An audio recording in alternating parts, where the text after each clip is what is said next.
บายดีสบายดีพ่อแม่พี่น้องลุงป้าน้าบ้าวน้าสาวเพื่อนมิตรสหายแล้วก็สีทุกท่านเนาะมามื้อนี้พบกับข้าพเจ้าคนหากินคือเก่าเนาะพี่น้องเนาะ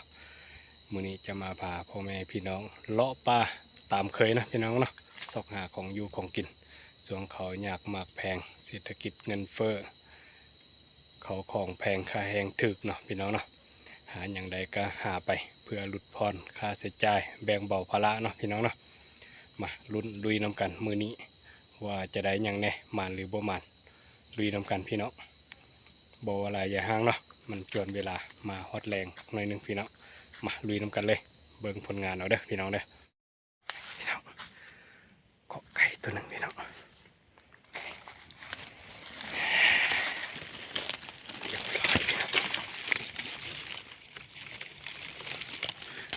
เรียบร้อย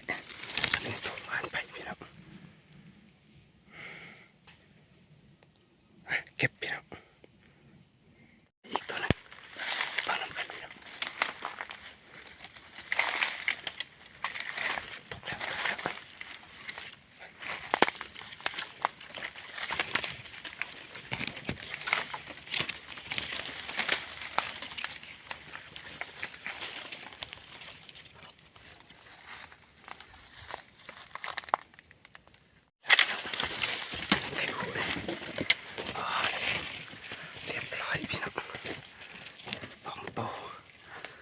มันมานี่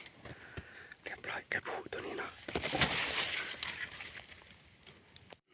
ผลงานมือนี้พี่น้อง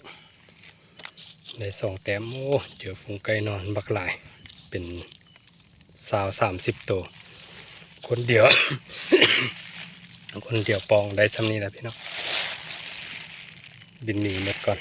คันมีหลายคนน่าจะได้หลายคนอันนี้คนเดียวเอา2 แต้มก็พอเนาะพี่น้องเนาะ